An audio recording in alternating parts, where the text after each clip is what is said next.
রাজনীতি শুধু ক্ষমতার খেলা নয়, অর্থনীতি শুধু সংখ্যার মেলা নয়, সমাজনীতি কেবল তত্ত্বের জাল নয়, আর দুর্নীতি শুধু শিরোনামে আটকে থাকা গল্প নয়।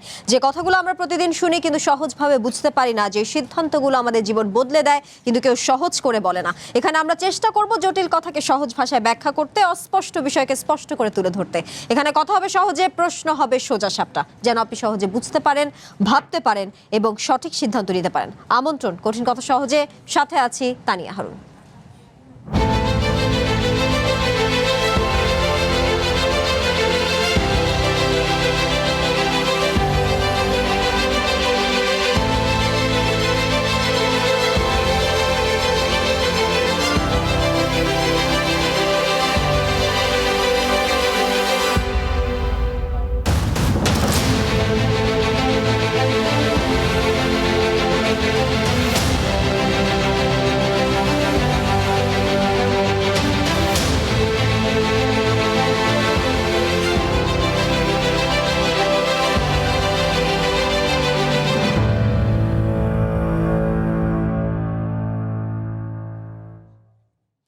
বর্তমান সরকারের 6 মাস পূর্ণ হয়েছে। এই সময়ে সরকার নির্বাচনী প্রতিশ্রুতি বাস্তবায়নে বিশেষ কর্মপরিকল্পনা গ্রহণ করে। এর মধ্যে কিছু ক্ষেত্রে অগ্রগতি ও সাফল্য থাকলেও আইন শৃঙ্খলা পরিস্থিতি, অর্থনীতি, বিদ্যুৎ ও জ্বালানি খাত এবং কিছু রাজনৈতিক নিয়োগ নিয়ে নানা চ্যালেঞ্জ, আলোচনা ও সমালোচনা রয়েছে। তবে সরকার প্রথম 6 মাসে মৌলিক অগ্রাধিকার ও লক্ষ্য নির্ধারণে কৃষক ও ফ্যামিলি কার্ড, হেলথ কার্ড, বিশেষ ভাতা ও সুযোগ তৈরি, এছাড়া কূটনৈতিক অঙ্গনেও সফলতা দেখিয়েছে। বিরোধী দলের সঙ্গে সখ্যতা বজায় রাখা সহ বিভিন্ন ধরনের ইতিবাচক পদক্ষেপ নিয়েছে সরকার।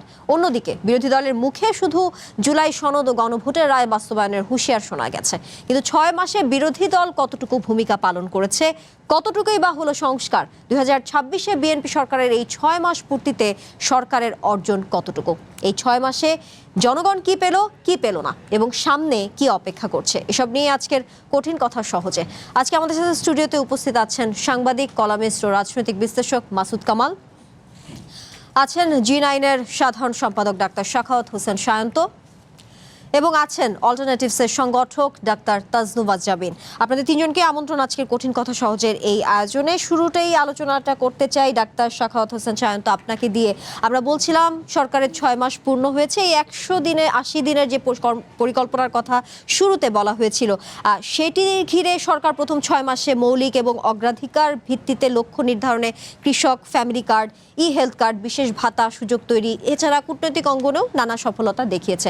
আপনার কাছে শুরুতে জানতে চাই, এই 6 মাস পূর্তিতে সরকারের অর্জন কতটুকু, কি কি চ্যালেঞ্জ ছিল আর আগামীতে কি কি পরিকল্পনা আছে? জি, আপনাকে ধন্যবাদ। আমার সঙ্গে সম্মানিত দুই সহ আলোচক আছেন এবং যারা শুনছেন সবার জন্য শুভেচ্ছা রইল।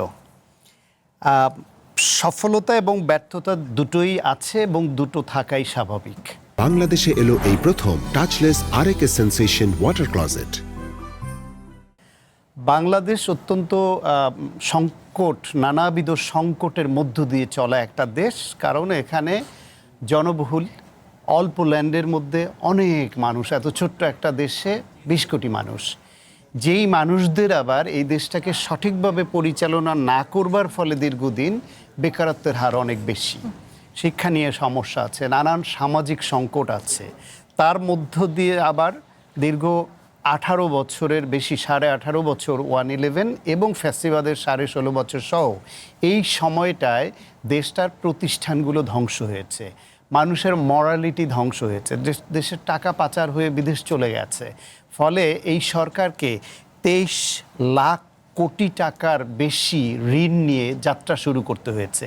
16 বছর ধরে আপনার একটা ফ্যাসিবাদের কবলে থাকা গুম, খুন, গণতান্ত্রিক অধিকার হরণ, ভোটের অধিকার হরণ, সব কিছুর ফলে তাদের একটা গণঅভ্যুত্থানের মাধ্যমে যখন পতন হলো, তখন মানুষের একটা হাঁপ ছেড়ে বাঁচলো এবং তাদের এক্সপেকটেশন বা আকাঙ্ক্ষাটা আকাশচুম্বী হয়ে গেল। একদিকে ওই অব্যবস্থাপনা থেকে উত্তরণের ফলে মানুষের মধ্যে একটা আকাঙ্ক্ষা বাড়লো যে এইবার আমার সব কিছুর মনে হয় সমাধান হয়ে যাবে। আবার সরকার শুরুটা করলো অনেকগুলো সংকট সামনে নিয়ে, যে কারণে এই মানুষের আকাঙ্ক্ষা এবং সীমিত সম্পদের দ্বারা এর বাস্তবায়নটা একটু দুরূহ হয়ে পড়লো।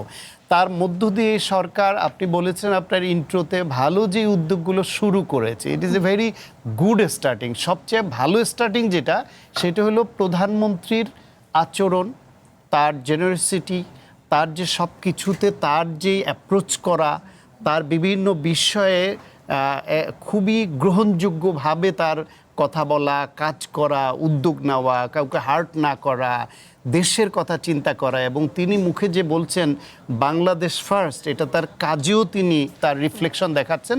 এইরকম প্রধানমন্ত্রী একটা বার্তা দিচ্ছে, সেই বার্তাটা তার দলের বা সরকারের অনেকে গ্রহণ করতে পারেনি, এটা সত্য, কিন্তু এই বার্তাটা অবশ্যই একটা ইম্প্যাক্ট ফেলে। এরপরে দেখেন আপনি শুরুতেই 13 লাখ কৃষকের 10,000 টাকা করে সুদসহ ঋণ মকুব করে দিল। এটা একটা বিশাল একটা উদ্যোগ ছিল, খুবই বড় একটা উদ্যোগ। এরপরে 22 লক্ষ স্কুল শিক্ষার্থীর জন্য ফুটবল টুর্নামেন্ট, এই যে নতুন করে একটা জাগিয়ে তোলা, ফ্যামিলি কার্ড, কৃষক কার্ড, হেলথ কার্ড, স্বাস্থ্য খাতে বাজেট দ্বিগুণ করেছে, যেটা বাংলাদেশের ইতিহাসে এই প্রথম আপনার 1.01% বাজেট এখানে যে বৃদ্ধি, যেটা 0.5, 0.6, 0.65 এর উপরে কখনো ওঠেনি। সেটা সমস্ত হসপিটালগুলো যেটা 51 শয্যা বিশিষ্ট সেটাকে 101 শয্যায় করার ঘোষণা দিল। ফলে এই রকম অনেক অনেক ভালো উদ্যোগ নিয়ে এগোচ্ছে। ফলে সরকারের পজিটিভ দিকগুলো, মানুষের মধ্যে একটা আকাঙ্ক্ষা যে তৈরি হয়েছিল সেটা। আরেকটা যেটা পররাষ্ট্রনীতিতে, ধরেন ইন্ডিয়া বাংলাদেশকে যেভাবে তাদের প্রজাতন্ত্র মনে করত, তাদের একটা অঙ্গরাজ্যের মতো মনে করত, সেইখানে বাংলাদেশও ওই ট্র্যাপের মধ্যে পড়েছিল দীর্ঘদিন। সেখান থেকে যে উঠে আসার চেষ্টাটা বাংলাদেশের রাজনীতিবিদদের মধ্যে যেমন গেঁথে গিয়েছিল অনেকটা সব দলের মধ্যেই, যে ইন্ডিয়ার তোষণ ছাড়া ক্ষমতায় আসা যাবে না, ক্ষমতায় কোনোভাবে এলেও থাকা যাবে না তাদের মন রক্ষা না করলে। সর্বশেষ এই আজকে পর্যন্ত যে স্টেটমেন্ট, যে প্রধানমন্ত্রীর ভারত সফরটাও এখনো সেটা দোদুল্যমান আছে।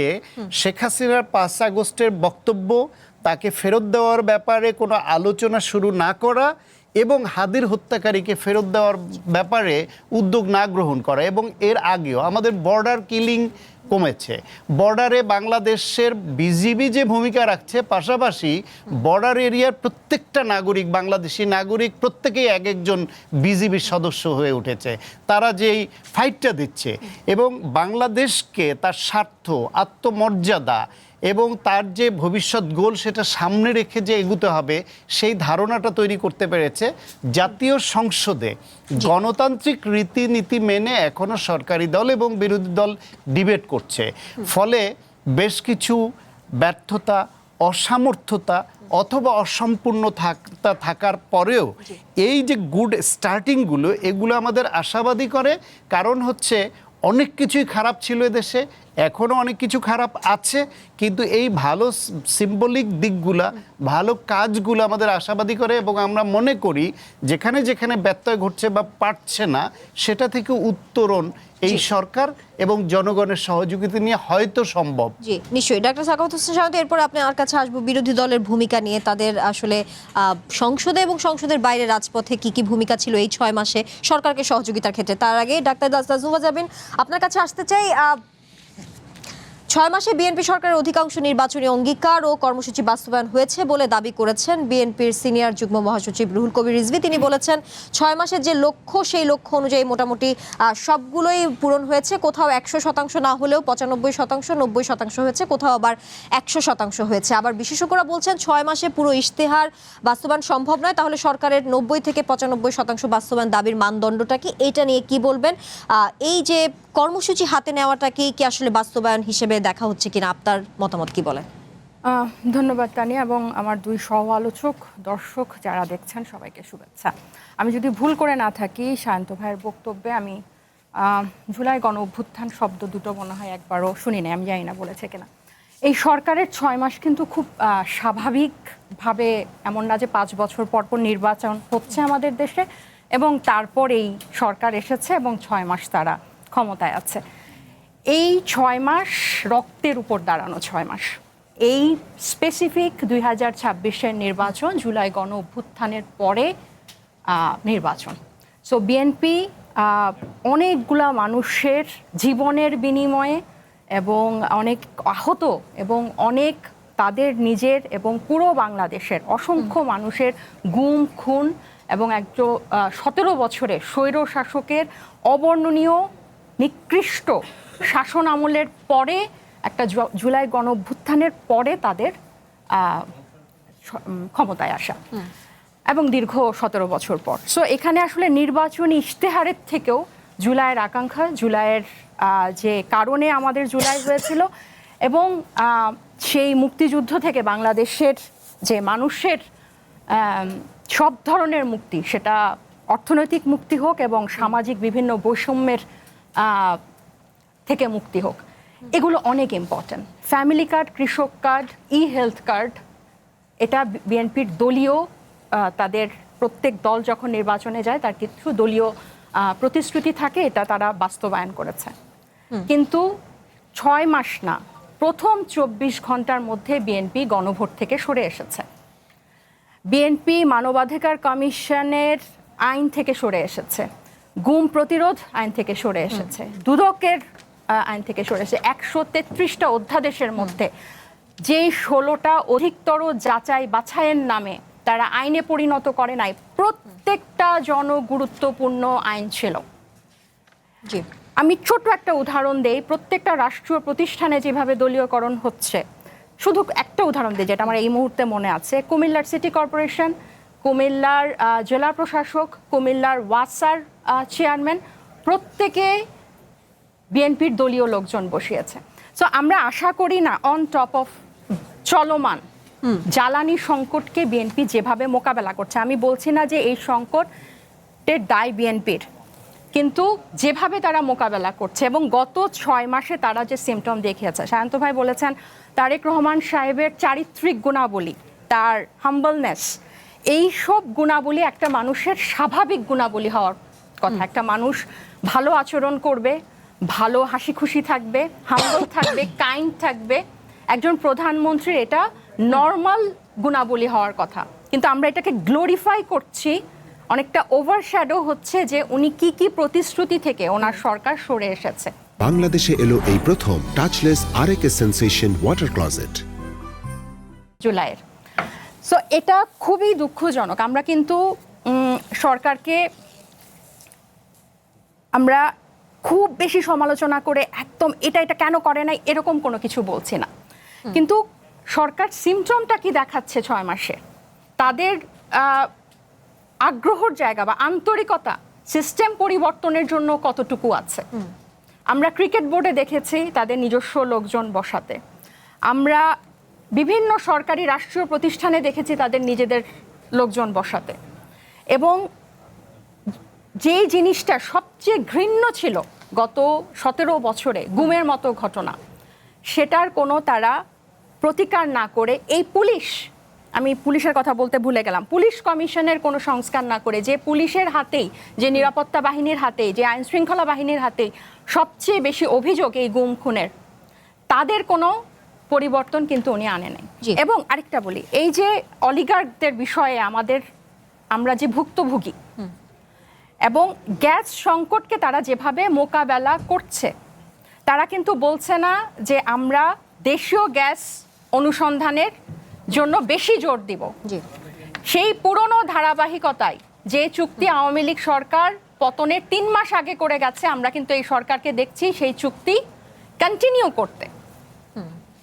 সো এখানে আপনি কিভাবে তাদেরকে বলবেন যে তারা চেষ্টা করছে? আমরা কিন্তু বলছি না যে আপনারা করে ফেলেন, আপনারা এটা করেন নাই কেন, কিন্তু আমরা সেই চেষ্টাটা, সেই সিমটমটা কিন্তু আমরা তাদের মধ্যে দেখছি না। এবং বিরোধী দল, আপনি আপনার ওখানে বলেছেন শুরুতে যে বিরোধী দলের সাথে ভালো সম্পর্ক রাখছে। আমি মনে করি যে বিরোধী দলের সাথে ভালো সম্পর্ক করেই তারা 12 ফেব্রুয়ারি নির্বাচনে অংশ নিয়েছে সবাই।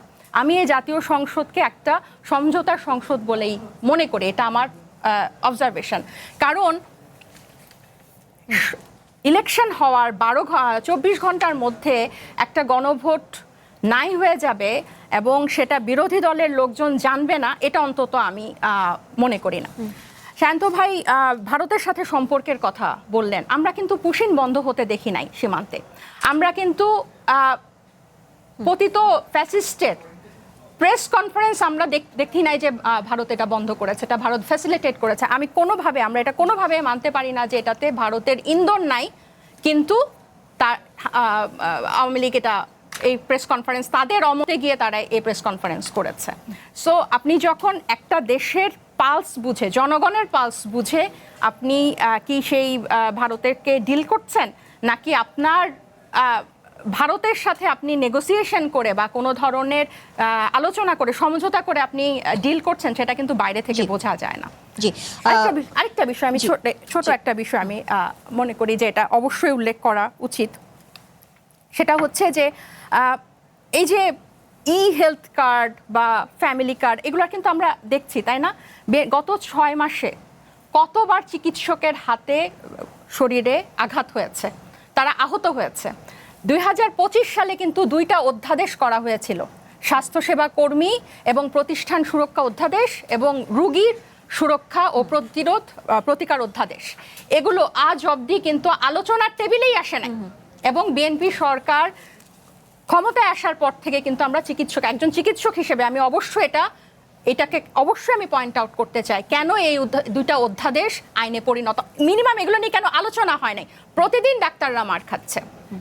জি, মাসুদ কামাল, যে সংস্কারের বিষয়ে মানবাধিকার কমিশন ও গুম প্রতিরোধ আইন সংশোধনের বিষয়ে ডাক্তার তাজনুভা জাবিন বলছিলেন, সেই প্রশ্ন ঘিরে যদি আসি, রাজনৈতিক বিশ্লেষক ও গবেষক জনাব আলতাফ পারভেজ বলেছেন মৌলিক রিফর্মের জায়গায় বিএনপি বোধহয় এগোতে চায় না। এর বড় উদাহরণ মানবাধিকার কমিশন ও গুম প্রতিরোধ আইন সংশোধন। এটাকে যদি আমরা সংস্কারের প্রাথমিক লক্ষণ হিসেবে দেখি, তাহলে অন্যান্য সংস্কার তারা একইভাবে করতে চায়, কিন্তু এভাবে যদি সংস্কার করা হয় তাহলে পুরনো বন্দোবস্ত ফিরিয়ে আনা হবে, অতীতের মতো ভবিষ্যতে একই রকম হবে।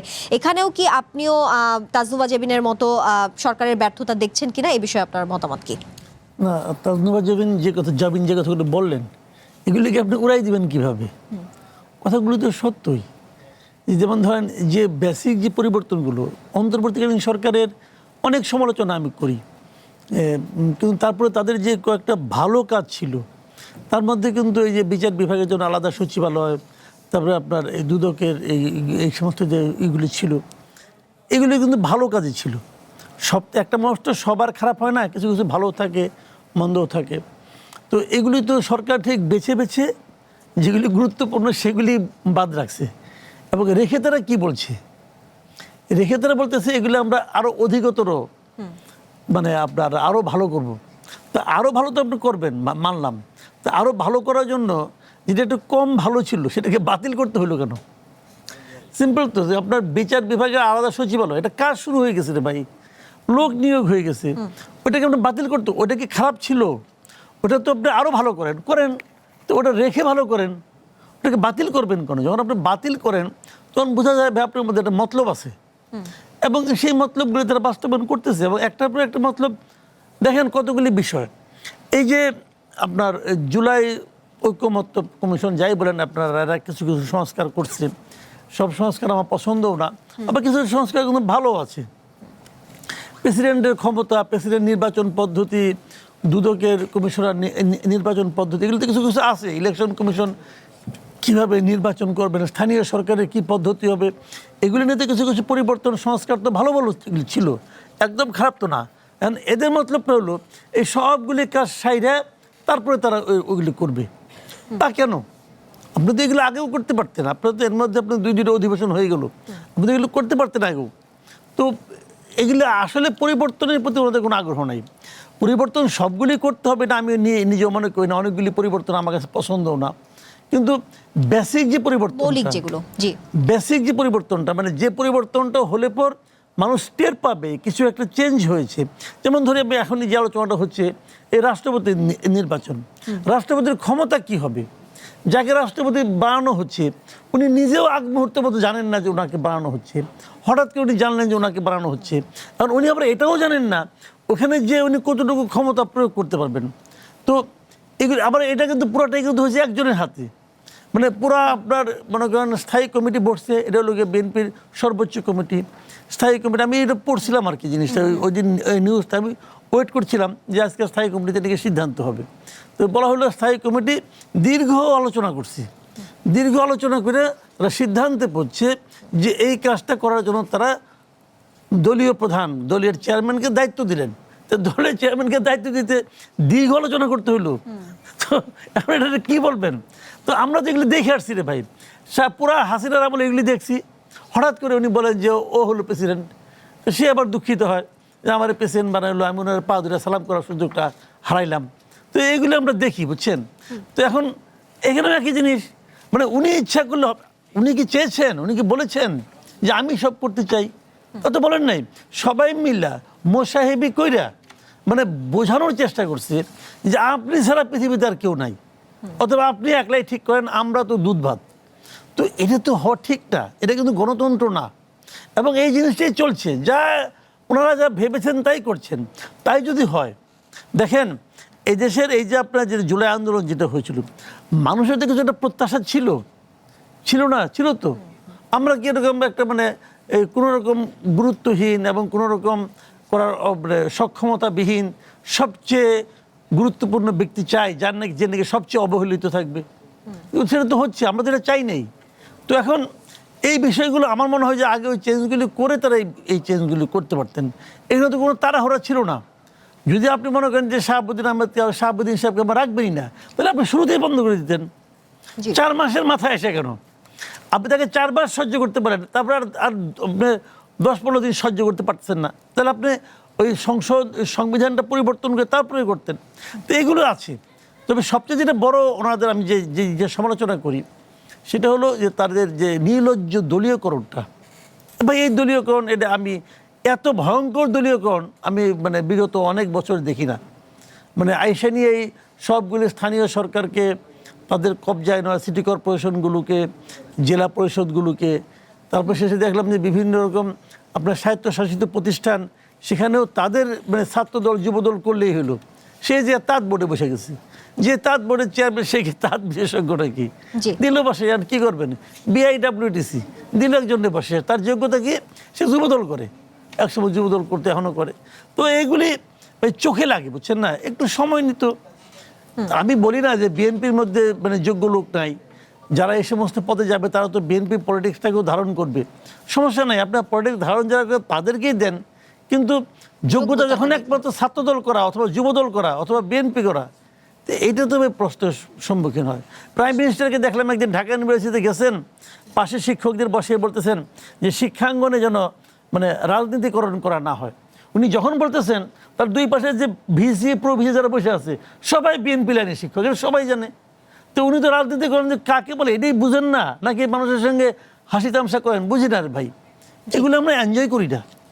জি, ডাক্তার সাখাওয়াত হোসেন সায়ন্ত, আপনার কাছে আসবো বিরোধী দলের ভূমিকা নিয়ে এবং তাদের যেই সক্রিয় ভূমিকা এবং তারা যে বারবার রাজপথে ফ্যাসিবাদের যেই সুর নিয়ে হুঁশিয়ারি দিচ্ছে, সেটিকে আসলে এই যে সংস্কারগুলো হচ্ছে না বা সংশোধন হচ্ছে না, এগুলো নিয়ে কিনা একটি বিরতি নিয়ে ফিরছি। সময় হলো ছোট্ট একটি বিরতির, সঙ্গে থাকুন।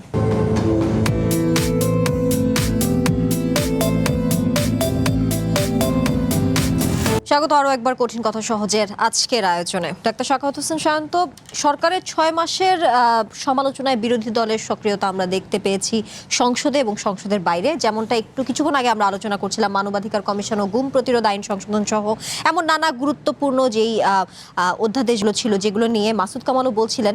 আপনার কি মনে হয় বিরোধী দল আসলে এই সব কারণে বা এগুলো কি মূল এমন এই সব যেই অভিযোগগুলো তোলা হচ্ছে প্রতিনিয়ত, সেসবের কারণে কি বিরোধী দল বারবার বলছে যে নতুন সরকার অর্থাৎ বিএনপি সরকার ফ্যাসিবাদের পথে হাঁটা শুরু করেছে, আগের আমলই ফেরত আসছে বা অতীতের মতোই আসলে ভবিষ্যৎ হতে যাচ্ছে, কি বলবেন? নাকি যেই সব নীতি আছে, অর্থনৈতিক নীতি বা সংসদীয় যে নজরদারি, সেগুলোর ক্ষেত্রে সরকারকে সহযোগিতার মানদণ্ডে বিরোধী দল কি সচেষ্ট সহযোগিতা করছে কিনা? ওকে, আপনার এই প্রসঙ্গে যাওয়ার আগে দেখেন, আগেরবার যেটুকু সময় আমাকে দিয়েছেন, সরকারের 180 দিনের অর্জনের খতিয়ানটা এত বড় যে অনেকগুলোই বাদ পড়ে গেছে, কারণ ওই টাইমও আমার বলা হয়ে ওঠে নাই। তো আরও যেগুলো ইম্পর্ট্যান্ট বাদ পড়েছে, খাল খনন কর্মসূচি, বাংলাদেশে যে জলাবদ্ধতা, শুষ্ক মৌসুমে পানি না পাওয়া, মাছের উৎপাদন কমে যাওয়া, কৃষিতে প্রভাব পড়া, এই সব কিছুর সঙ্গে খাল খনন খুব গুরুত্বপূর্ণ ইস্যু, যেটা শহীদ প্রেসিডেন্ট জিয়াউর রহমান শুরু করেছেন। সেই খাল খনন কর্মসূচি শুরু করেছে, 25 কোটি বৃক্ষরোপণ করেছে এই সরকার আসার এই অল্প সময়ের মধ্যে। 1,50,00,000 নতুন চারা উৎপাদন করেছে অন রেকর্ড। এটা খুব সহজ কথা না। 2 লাখ প্রাইমারি স্কুলের শিশুকে বিনামূল্যে স্কুল ড্রেস তারা উপহার হিসেবে সরকারের তরফ থেকে দিয়েছে। এই ক্ষমতা আসার পরপরই রোজা আসলো। রোজা ইমাম মুয়াজ্জিনদের জন্য তাদের যে সম্মানী ভাতা দেওয়ার কথা ছিল সেটা দিল। বাংলাদেশে জ্বালানি খাত নিয়ে দীর্ঘদিনের অব্যবস্থাপনা, এই বিদেশমুখী জ্বালানি নীতি, কুইক রেন্টালের নামে কুইক করাপশন করে এই খাতটাকে ধ্বংস করা অনেক ব্যাপার আছে, সেখান থেকে উত্তরণে টাইম লাগবে। কিন্তু পাশাপাশি আমাদের বিকল্প দিকেও যেতে হবে, সেটা চিন্তা করে সোলার এই সরকার খুব মনোযোগ দিয়েছে। It is very good sign. এবং ইতিমধ্যেই সোলার থেকে 35 মেগাওয়াট মূল গ্রিডে যুক্ত হয়েছে। ফলে এই যে কাজগুলো, আর দেখেন গুম খুন নিয়ে তার বিচার তো একদিকে চলছে, গুম খুন প্রতিরোধ বিচার আইন কিন্তু সরকার শেষ পর্যন্ত করেছে। এবং এই আইনটা কিছু কিছু জায়গায় এর তদন্ত কারা করবে না করে এগুলো নিয়ে কিছু প্রশ্ন কেউ কেউ তুললেও এই আইনটা মোটা দাগে এখনও পর্যন্ত খারাপ আইন হয়েছে এটা কেউ এখনও বলতে পারেনি। তার মানে ভালো একটা আইন হয়েছে।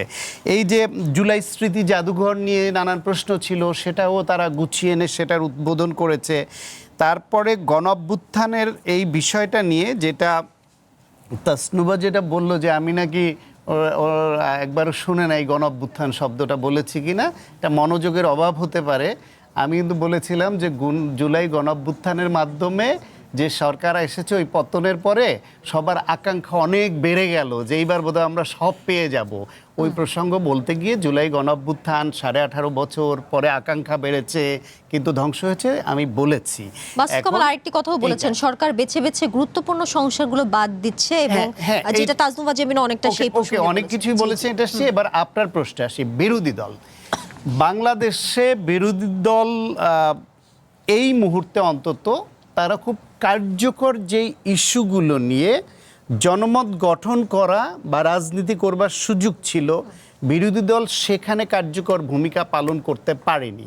যেমন আইন শৃঙ্খলা নিয়ে কোথাও কোথাও ব্যত্যয় ঘটেছে, অসন্তোষ আসে, এইটা নিয়ে তাদের তরফ থেকে কিছু বিরোধিতা সমালোচনা থাকলেও কোনো পরামর্শ নাই। জ্বালানি খাত নিয়ে, তেল নিয়ে, এই বিদ্যুৎ নিয়ে এই যে অব্যবস্থাপনা এবং যে সংকটটা আছে সেটা নিয়ে তাদের প্রতিবাদ এবং সমালোচনা থাকলেও সুনির্দিষ্ট কোনো প্রস্তাবনা নাই যে এটা থেকে উত্তরণের জন্য এই করা যেতে পারে। এবং তাদের সেই প্রস্তাবনা যদি ভালো হয়, সরকার গ্রহণ না করে, তাহলে জনগণ সেটা বিচার করবে। সংসদে তারা সহযোগিতামূলক আচরণ করছে, কিন্তু এই যে অধ্যাদেশগুলো ইন্টারিম গভর্নমেন্টের সময়ের তৈরি বিভিন্ন অধ্যাদেশের মধ্যে 13টা যে সরকার আইনে পরিণত করলো না, সেই বিষয় নিয়ে তারা যৌক্তিকভাবে তথ্য উপাত্ত নিয়ে যে ডিবেটটা তৈরি করতে পারত সংসদে, সেটাও বিরোধী দল ফেল করেছে। বরং বিরোধী দল তারা নিজেদেরকে এমন একটা জায়গায় নিয়ে গেছে যে সরকারি দলে আসলে যেটা কী করতো আল্লাহ জানে। বিরোধী দলে থাকার পরও এমপি হয়ে নিজের মেয়ের নামে 2বার নাম লিখিয়ে তালিকায় 20,000 টাকার লোভ সামলাতে পারে না। তারা বিরোধী দলে থেকেও তাদের উপজেলা আমির মাদ্রাসার দরিদ্র শিক্ষার্থীর জন্য যাওয়া সাইকেলটা নিজের নাতির নামে নেওয়া লোভ সামলাতে পারে না। 400 কোটি টাকা হাতিয়ে নেয় তাদের নেতা। তাদের এমপিরা এই এমপি হয়ে এটুকু ক্ষমতা পেয়েই তারা একটা নাবালিকা মেয়েকে চাকরির প্রলোভন দেখিয়ে কিভাবে বিপদগামী করা যায় এবং কি অনৈতিক এবং অন্যায় গর্হিত অপরাধ করা যায় সেদিকে ঝুঁকে পড়ল। তাদের অসংখ্য নেতার নামে ইতিমধ্যে ধর্ষণ, এমনকি প্রেগনেন্ট করে নারীকে গর্ভপাত ঘটানোর অভিযোগ সংবাদ মাধ্যমে আসছে। ফলে তারা বিরোধী দলে থেকে এমন এমন কাজ করছে যে সরকারে আসলে যে বেহেস্তের টিকিট বিক্রি করছিল, মানুষ যদি ওই প্রলোভনে পড়তো এবং তারা সরকার আসতো তাহলে যে কি করতো তার নমুনা তারা ওইখানে দেখাচ্ছে। সংসদও তারা কার্যকর বিরোধী দলের ভূমিকা পালন করতে পারছে না, যেখানে সরকারকে চাপে ফেলে বা গাইড করে ভালো কাজ করতে আরও উদ্বুদ্ধ করা যায়। বরং তারা একেবারে বিরোধিতার জন্য কিছু বিরোধিতা করছে, সেটা খুব কার্যকর কিছু তারা করছে বলে আমার মনে হয় না। ডাক্তার তাসনুভা জাবিন, আপনার কাছে একই প্রশ্ন রাখতে চাই। বিরোধী দলের ভূমিকা নিয়ে তারা কি কার্যকর কোনো পদক্ষেপ নিচ্ছে বা তাদের কি সদিচ্ছা আছে সরকারকে সহযোগিতা করা? সেই সাথে 6 মাস পরও এই যে মব সংস্কৃতি বা চাঁদাবাজি, রাজনৈতিক সংগঠনের সহিংসতা, এগুলো নিয়ে প্রশ্ন উঠছে। একজন গবেষক বলেছেন, যাকে পছন্দ নয় তাকে ট্যাগ দিয়ে হামলার সংস্কৃতি এবং রাজনৈতিক সংগঠনের চাঁদাবাজি বন্ধে সরকারকে কঠোর হতে হবে। আইন শৃঙ্খলার ক্ষেত্রে সরকারের সবচেয়ে বড় ব্যর্থতা আপনি কি দেখেন? যে এই যে অপরাধ নিয়ন্ত্রণে তারা কি সঠিক পদক্ষেপ নিচ্ছেন, নাকি ধরেন নিজেদের রাজনৈতিক পরিচয়ের বাইরে গিয়ে অপরাধীকে অপরাধী হিসেবে না দেখা, কিংবা এমনও কি হচ্ছে যে আমরা দেখতে পেয়েছি যে অনেক রাজনৈতিক দলের এমন আছে, বিরোধী দলেরও এমন অনেক চাঁদাবাজি বা মব বা আরো অনেক ধরনের অভিযোগ আছে, সেগুলো আসলে কেন নিয়ন্ত্রণে নেওয়া যাচ্ছে না? আচ্ছা, অনেক কিছু একসাথে জিজ্ঞেস করেছেন, আমি আস্তে আস্তে বলি। প্রথম হচ্ছে সায়ন্ত ভাইকে ধন্যবাদ কথার প্রসঙ্গে জুলাই অভ্যুত্থানের প্রসঙ্গ আনার জন্য, বাট আমরা মনে করি এটাই মূল প্রসঙ্গ।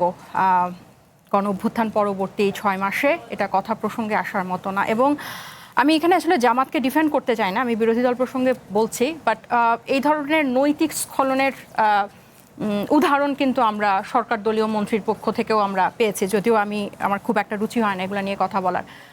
কিন্তু গুম আইন নিয়ে আমি একটু বলি যে শান্ত ভাই বলল যে কারা তদন্ত করবে, ছোটখাটো কিছু বিষয় ছাড়া মোটা দাগে একটা ভালো আইন হয়েছে, একেবারেই আমি এটাতে এগ্রি করি না। বাংলাদেশে এলো এই প্রথম touchless RAK sensation water closet. কারণ কারা তদন্ত করবে? পুলিশ। যে পুলিশকে ন্যূনতম সংস্কার করা হয় নাই, এখনো পুলিশ দলীয় পরিচয়ে সরকারের পরিচয়, এখনো পুলিশ সরকারের, এখনো পুলিশ জনগণের না। এবং জনগণের করার জন্য ন্যূনতম কোনো উদ্যোগ বর্তমান সরকার নেয় নাই পুলিশের হাতে এরকম জুলাই নৃশংসতা হওয়ার পরও। আমরা কিন্তু গুমের ক্ষেত্রে দেখেছি যে যাদের বিরুদ্ধে সবচেয়ে বেশি অভিযোগ তারা কিন্তু আইন শৃঙ্খলা রক্ষাকারী বাহিনীর লোক, নিরাপত্তা বাহিনীর লোক, গোয়েন্দা সংস্থার লোক। তাদের বিরুদ্ধে মানবাধিকার কমিশন তদন্ত করতে পারবে না। তাদেরকে কারা তদন্ত করবে? সরকারের কাছে প্রতিবেদন চাইতে পারবে শুধু।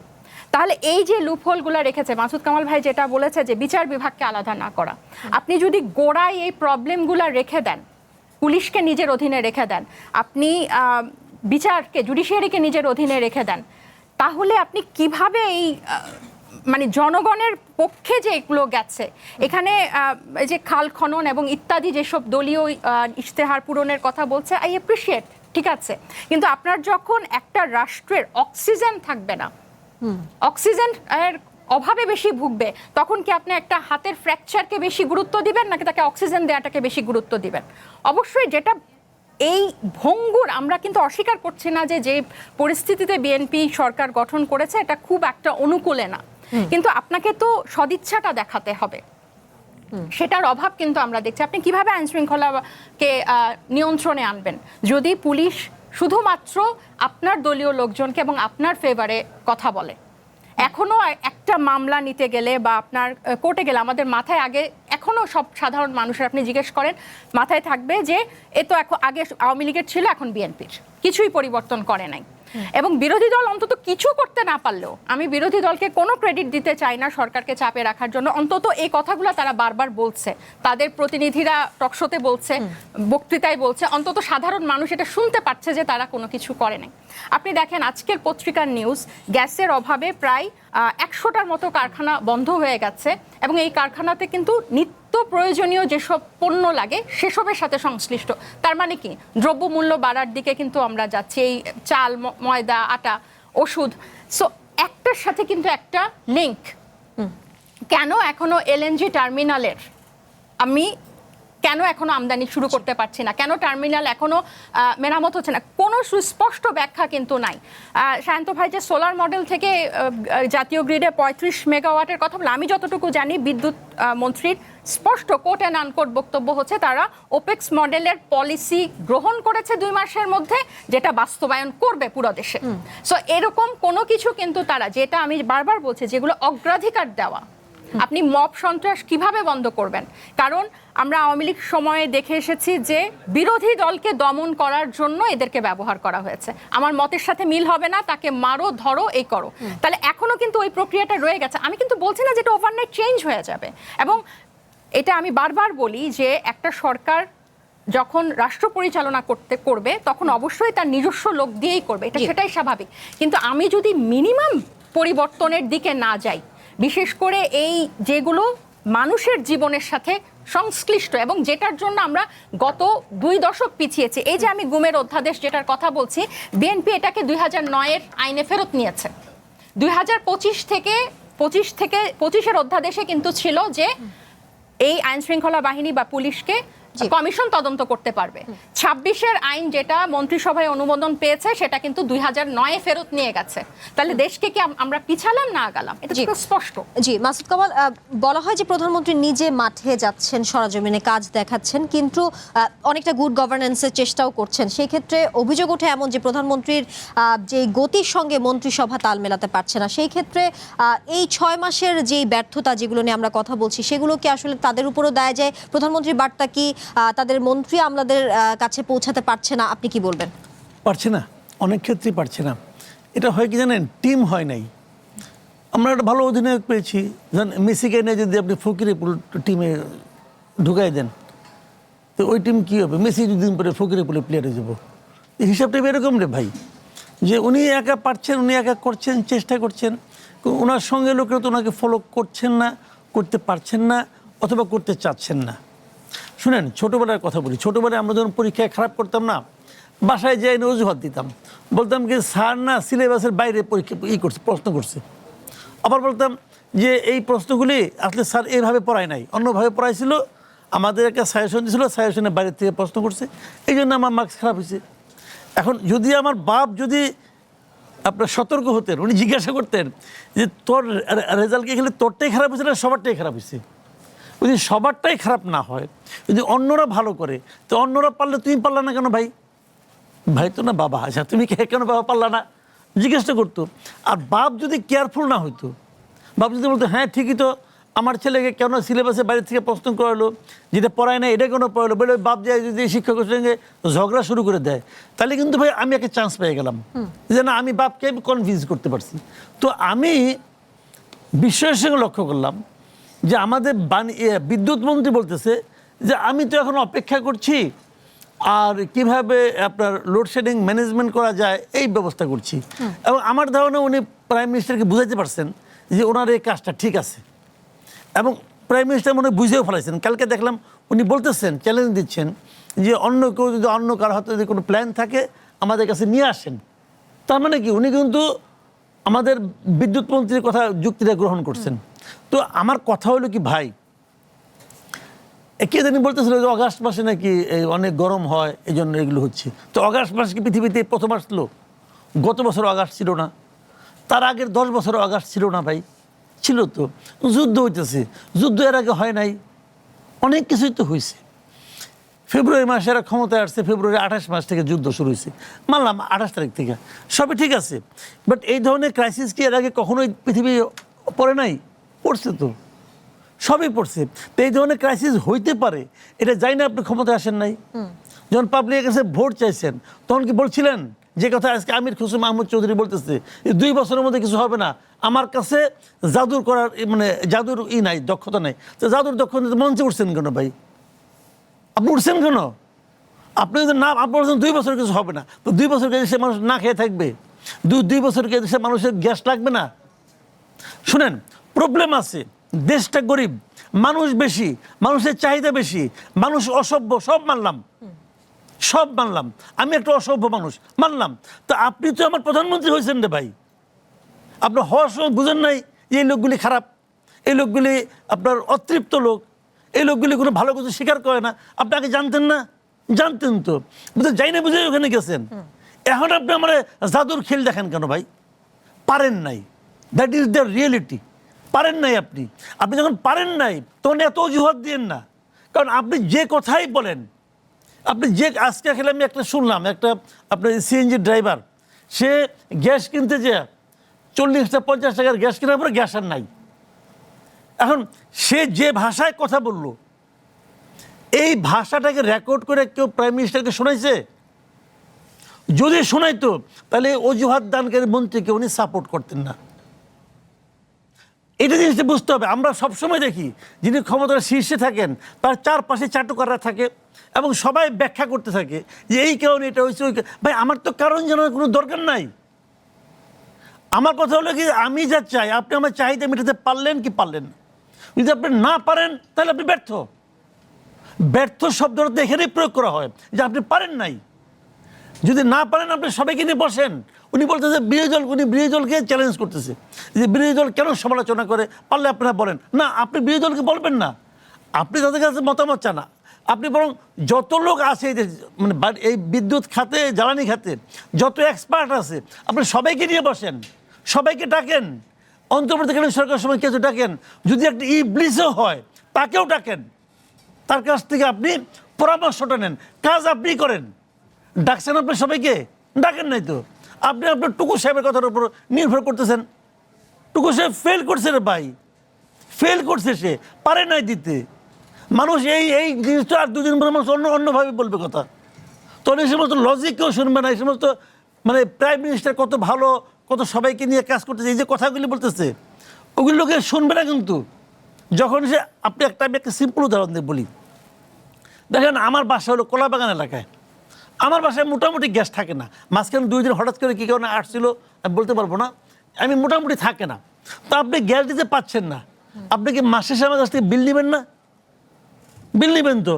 বিল নেবেন কোন, আপনি তখন লজ্জা করবে না যে এই লোকটাকে আমি সারা মাসে কোনো গ্যাস দিতে পারি নাই, তার কাছ থেকে আমি বিলটা কীভাবে নেই? আপনি যদি বলতেন যে যাদের বাসায় গ্যাস যায় না, কাদের বাসায় গ্যাস যায় না আপনি জানেন, কিন্তু আপনার সেই মেকানিজম আছে, আপনি যদি সেটা জানেন তাদেরকে আপনি বিল নিয়েন না। জি, আপনি বিলও নিচ্ছেন, গ্যাসও দিবেন না, এর নাম সেবা? ইউটিলিটি কি এটাকে বলে? এইগুলি বলবেন আপনি, তো বলেন, বলে আপনি এখন একটা শান্তি পাচ্ছেন। 2 দিন পরে দেখেন মানুষের রিয়াকশনটা কি দাঁড়ায়।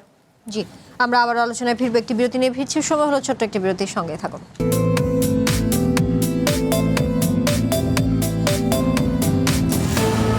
স্বাগত আরও একবার কঠিন কথা সহজের আজকের আয়োজনে। ডাক্তার সাখাওয়াত হোসেন সায়ন্ত, মাসুদ কামাল নির্লজ্জ দলীয়করণের কথা বলছিলেন, যেটি নিয়ে আগেও আপনার কাছে প্রশ্ন রেখেছি, যে এই দলীয় নিয়োগ নিয়ে আসলে প্রশ্ন উঠছে। অর্থাৎ কেবল বিআইডব্লিউটিসির কথা বলেছিলেন মাসুদ কামাল, সেই সাথে অন্তত 11টি সরকারি সংস্থার প্রধান পদে বসানো হয়েছে দলের নেতাদের। এর বাইরে 63টি জেলা পরিষদ এবং 11টি সিটি কর্পোরেশন দলের নেতাদের প্রশাসক পদে বসানো হয়েছে, এমনটা তথ্য এসেছে। সেই ক্ষেত্রে জুলাই পরবর্তী নতুন রাজনৈতিক সংস্কৃতির কথা আমরা যেটা বলি, সেটি কি শেষ পর্যন্ত সেই পুরনো দলীয় নিয়োগ সংস্কৃতিতে ফিরে যাচ্ছে কিনা, কি বলবেন? পরিবর্তনটা আসলে কোথায় এই ক্ষেত্রে? এখন দলীয়করণ বলতে দলীয় অনুগত আদর্শপুষ্ট লোকদের মধ্যে যাদের যোগ্যতর মনে করেছে তাদেরকে প্রচলিত সিস্টেমে ওইখানে বসিয়েছে। এখন এটা নির্লজ্জ না হয়ে সলজ, কি সলাজ হলে একটু ভালো লাগতো হয়তো কামাল ভাই। মাসুদ কামাল ভাই কিন্তু আরেকটা কথা বলেছেন যে যেই নিয়োগগুলো দলীয়ভাবে করা হচ্ছে সেগুলো যদি যোগ্যতার ভিত্তিতেও হতো তাও মানা যেত। অর্থাৎ যোগ্যতা ধরেন, আমাকে এখন একটা পদে দিলে কামাল ভাইয়ের মনে হতে পারে যে ও যোগ্য না, আমি বেশি যোগ্য বা আরো যোগ্য ছিল। কামাল ভাইয়ের দিলে আমার মনে হতে পারে যে উনি যোগ্য না, এটার জন্য আরো যোগ্য ছিল। যারা দিচ্ছে তাদের বিচার বিশ্লেষণে নিশ্চয়ই তাকে যোগ্য মনে করেছে, সেই জন্য দিয়েছে। সেই জন্য যেহেতু বাংলাদেশের এখনো সিস্টেম বদলায়নি, সিস্টেম বদলানোর জন্য সংস্কার দরকার, সংশোধন দরকার, সেটা নিয়ে কাজ চলছে এবং আমরা আশাবাদী যে সেটা করবে বা করতে হবে। কিন্তু ততক্ষণ পর্যন্ত সেটা যতক্ষণ না হয়, ধরেন বাংলাদেশের 70 অনুচ্ছেদের বিলোপ এখনো হয়নি, এখন তার আগে রাষ্ট্রপতি নির্বাচনটা হচ্ছে, তা এখন তো সেটা 70 অনুচ্ছেদ বহাল রেখে ওই অনুসারেই করতে হবে। যখন এটা বিলোপ হবে, আমরা চাই এটা যে 2-3টা ক্ষেত্রে এটা ক্লোজ রেখে বাকিগুলা বিলোপ করার সিদ্ধান্ত তো বিএনপিও দিয়েছে, জুলাই সনদে একমত হয়েছে, সেটা করবে। কিন্তু না করা পর্যন্ত স্থানীয় সরকার নির্বাচনে তারা মনে করেন ইন্টারিম সরকারের সময় ভাগ বাটোয়ারা করে কিছু পদে মানে আওয়ামী লীগের তো সব ধরনের অবৈধ ছিল এবং পলাতক হওয়ার পর এটা তো আর খালি রাখা যায় না, সেখানে হয় দিতে হবে আমলাদের মধ্য থেকে অথবা রাজনীতিবিদদের মধ্য থেকে। আমলাদের মধ্যে 16.5 বছর ধরে আওয়ামী লীগ যে পোষ্য আমলা বানিয়েছে, তাদেরকে বাদ দিয়ে যেই সংখ্যা থাকে সেটা আমলার কাজই চালানো যায় না, আবার স্থানীয় সরকারে কোত্থেকে এনে দিবে? তো রাজনৈতিক নেতাদের দিয়েছে। এখন সেইখানে ইন্টারিম সরকার দিয়েছে ভাগ বাটোয়ারা করে, কিছু জামাতের, কিছু এনসিপির পছন্দে, কিছু বিএনপির। এখন বিএনপির পরিচালনায় আসার পরে কি তারা ওইখানে বেছে বেছে জামাতকে দিবে? তাদের দলীয়টাই দিবে, এটাই খুব স্বাভাবিক। বরং আমি একটু ছোট্ট একটা ব্যাখ্যা দেই জুলাই নিয়ে। জুলাই নিয়ে আমি কোনো ইনফিরিয়র কমপ্লেক্সিটিতে ভুগি না, ফলে এটা নিয়ে অতি কথন বা কম কথন কোনোটাই আমার কাছে খুব গুরুত্বপূর্ণ না। এই জুলাই 36 দিনে তৈরি হয়নি, এটা 16 বছরে তৈরি হয়েছে এবং যারাই ফিল্ডটা তৈরি করেছে আমি সায়ন্ত সেখানে ক্ষুদ্র একটু কন্ট্রিবিউটর হিসেবে আছি। এবং এই জুলাই অভ্যুত্থানের সময়, এই আন্দোলনের সময় আমি এই আবু সাইদের জানাজায় গিয়ে গ্রেফতার হয়ে আমি জেলও খেটেছি। সুতরাং জুলাই যে অর্জন, এই অর্জন যাদের জন্য হয়েছে তার মধ্যে ক্ষুদ্র একটু অংশগ্রহণ হইল আমার 16 বছর ধরে ছিল, সর্বশেষ যুদ্ধও ছিল। সুতরাং জুলাইয়ের শব্দটা আমি দুইবার কম বললাম বা বেশি বললাম, ওই হিসাবটা আমার কাছে মুখ্য মনে হয় না। যেখানে প্রয়োজন, যেখানে প্রাসঙ্গিক, সেখানে ততটুকু আমি বলি। জি, ডাক্তার তাজনুভা জাবিন, মানুষ জুলাইয়ের পর এমন একটি রাষ্ট্র আশা করেছিল বা প্রত্যাশা করেছিল যেখানে আসলে ক্ষমতার জবাবদিহি থাকবে, কিন্তু আমি একজনের বক্তব্য যদি ঘিরে বলি, টিআইবির নির্বাহী পরিচালক ডক্টর ইফতেখারুজ্জামান এই প্রসঙ্গে বলেছেন, জবাবদিহিমূলক সরকার ব্যবস্থার ধারণার সঙ্গে বিএনপি এখনও পুরোপুরি খাপ খাওয়াতে পারেনি। আপনার কাছে কি যদি 6 মাসের, আমরা একদম শেষ পর্যায়ে যেহেতু আছি, 6 মাসের যেই সরকারের যেই কর্মপরিকল্পনা নিয়ে বলছিলাম, এটা আসলে সবচেয়ে গুরুতর সতর্ক বার্তা হিসেবে দেখছেন কিনা? অবশ্যই। আমি শান্ত ভাইয়ের কথা ধরেই বলি, জুলাই কতবার উচ্চারিত হয়েছে এটা আমিও এটাকে ইম্পর্টেন্ট মনে করি না, কিন্তু ওনার বক্তব্যেই দুটা কন্ট্রাডিক্টরি বিষয় আছে। একটা হচ্ছে যে ওনারা 16 বছর কিন্তু নির্যাতনের এবং শিকার হয়েছেন সবচেয়ে বেশি, ওনাদের নেতাকর্মীরাই গুমের শিকার হয়েছে সবচেয়ে বেশি। সো তাদের কাছ থেকে আমরা সবচেয়ে বেশি আশা করব এটাকে ফিক্স করার। It's like we are fighting on behalf of them. হ্যাঁ, ব্যাপারটা এখন এরকম হয়ে গেছে। আপনি এই যে ইফতেখার সাহেব যে কথাটা বলেছেন জবাবদিহির, আমার মনে হয় এই প্রসঙ্গে উনি বলেছেন মানবাধিকার কমিশনের যে বাছাই কমিটির যে সদস্য 9 জন, ওখানের মধ্যে 5 জন সরকার দলের, ইনক্লুডিং স্বরাষ্ট্রমন্ত্রী এবং আইনমন্ত্রী। আপনার কি মনে হয় মানবাধিকার কমিশনের চেয়ারম্যান, আপনি কল্পনা করেন সালাউদ্দিন সাহেব এবং আইনমন্ত্রীর ঊর্ধ্বে গিয়ে এবং স্পিকারের ঊর্ধ্বে গিয়ে ওখানে অন্য কেউ হবে? শান্ত ভাই নিজের কথাতেই, যেখানে আমি কন্ট্রাডিক্টরি বলছি যে বিএনপিকে জামায়াত এনসিপির লোক বসাবে, দলীয় লোক না বসায়, এই যে এই মনোভাব যখন আপনার থাকবে, আমরা তো জানি যে সরকার চালাতে হলে নিজের লোকই থাকবে, কিন্তু আপনি যখন যে জিনিসটা জনগণের সেবার জন্য জড়িত, পুলিশ, আদালত, মানবাধিকার, দুদক, বিচার, এগুলো জনগণের জন্য, আপনি এটা জনগণের না করে আপনি যখন নিজের জন্য রাখবেন আপনি, এবং কোনো সিমটমও দেখাবেন না যে আপনি এটা ছাড়ছেন, উনি শান্ত ভাই আরো বেশি ভালো করে জানবে যে গত 17 বছর যে সকল ডাক্তার আওয়ামী লীগ সমর্থিত ছিল না, তাদের পোস্টিং কোথায় ছিল, তাদের পদায়ন কোথায় ছিল। সো এখন কি 16 বছর আপনি বিশ্ববিদ্যালয়ে একই পদে ছিলাম, আমি চাকরিচ্যুত হয়েছি, আমি শেষ করি, বরখাস্ত হয়েছি, আমার থেকে বেশি কে বুঝবে এটা? সো এটার সিস্টেম পরিবর্তনটার মানে প্রয়োজনীয়তাটা তাদের কাছ থেকে আমরা কিন্তু সবচেয়ে বেশি আশা করেছিলাম, যেটা আমাদেরকে সবচেয়ে বেশি হতাশ করছে এখন। জি, মাসুদ কামাল, একদম শেষ পর্যায়ে আমরা আছি। সরকার এখনো বলছে যে সামনে আরো দ্রুত গতিতে তাদের যে নির্বাচনী প্রতিশ্রুতি বা ইশতেহার, সেটি আরো ভালোভাবে বাস্তবায়ন হবে, কিন্তু এই যে 6 মাসে জনগণ যদি কর্মসংস্থান বলেন বা চাকরি বলেন, বাজার দর, নিত্যপণ্যের দাম, নিরাপত্তা কিংবা জবাবদিহিতার যদি দৃশ্যমান পরিবর্তন না দেখে, সেই ক্ষেত্রে এই যে সরকারের অর্জনের যে বক্তব্যগুলো বা সামনে আরো দ্রুত গতিতে বাস্তবায়ন হবে, সেটি আর বাস্তব অভিজ্ঞতার মধ্যে ফারাক তৈরি হবে না, কি বলবেন? হ্যাঁ, ফারাক তো তৈরি হবে। ওগুলো খাতায় কলমে থাকবে, ওগুলো খাতায় কলমে থাকবে, মানুষ টের পাবে না। দেখেন মাঝে মাঝে না আমি দেখছি বিভিন্ন সরকার প্রধান বলে যে আপনাদেরকে আমি কি দিয়েছি, আপনাদেরকে আমি এটা দিয়েছি, ওটা দিয়েছি, ওটা। দেখেন আপনি আমার কিছুকে দিচ্ছেন, এটা যদি আপনাকে উচ্চারণ করে বলতে হয় তাহলে তো ভাই এর বেদনাদায়ক তার কিছু নাই। আমি তো পাইছি আপনার কাছ থেকে, আমি জানি না আমি কি পাইছি, আপনাকে বলতে হচ্ছে কেন? বারবার মনে করে দিচ্ছেন তোমাকে আমি এটা দিয়েছি, ওটা দিয়েছি, আরেকজন তো বলেই পড়ছিল সে নাকি আমার মোবাইলও দিছে, তো এটা তো হয়েছে রে এই দেশে। তো এগুলি বলার তো কোনো মূল্য নাই, মূল্য হলো মানুষ কি পাচ্ছে এটা মানুষ জানে। এবং আমাদের দুর্ভাগ্য হলো আমাদের সরকাররা ভুলে যায় যে মানুষ যেটা জানে। সরকারের আশেপাশে যারা থাকে তারা ভুলে দেয়, তারা বলে কি স্যার আপনি কিছু মনে করেন না, মানুষ কিছু জানে না। আর ভাই মানুষ প্রতিদিন সকাল বিকাল সন্ধ্যায় জানে, ওই গ্যাসের চুলা খুলেই জানে, তেল কিনতে যেয়ে জানে, গ্যাস কিনতে যেয়ে জানে, যে গ্যাস কিনে না সেই ধরনের স্কুটারকে ভাড়া করে তখন সে টের পায়, তো মানুষটা বাজারে গেলেও টের পায়। তো এইগুলি কিন্তু ভাই ভয়ঙ্কর ব্যাপার। দেখেন আমি একটা সিম্পল একটু হয়তো ট্র্যাকের বাইরে একটা কথা বলি শেষ করি। এই যে যত বাজারে চাঁদাবাজি হয় না, বাজারে দ্রব্যমূল্য কিন্তু বাড়ে কিন্তু চাঁদাবাজির কারণে। ঢাকা শহরে ইন্টারেস্টিং হলো যে বড় বড় মার্কেট যে কোটা আছে, যাত্রাবাড়ি, কারওয়ান বাজার, হ্যাঁ, এই সবগুলি কিন্তু ওখানে কিন্তু বিরোধী দলের এমপি। তো তারা চাঁদাবাজি থামাতে পায় না কেন? তো কাজে বেশ সব চিনা হয়ে গেছে আমাদের, এটা কয়ে লাভ নাই। বড় বড় বাস স্ট্যান্ড গুলা, গাবতলি, হ্যাঁ গাবতলি বাস, এই যে ওদের সব বিরোধী দলের কিন্তু পরিবহন, ঢাকা শহরের সব বিরোধী দলের, কিন্তু চাঁদাবাজি থামায় না কেন? জি জি, আপনাদের তিনজনকে ধন্যবাদ আজকে আমাদেরকে এসে সময় দেওয়ার জন্য। আজকের মতো এখানেই শেষ করছি। আমরা চেষ্টা করছি জটিল বিষয়গুলো সহজ করে বলতে, কারণ সুশাসন, সুব্যবস্থা, গণতন্ত্র টিকে থাকে প্রশ্নে, আর পরিবর্তন আসে বোঝাপড়ায়। সময় এখন আপনার ভাববার, প্রশ্ন করার। আবারও দেখা হবে। শুভরাত্রি।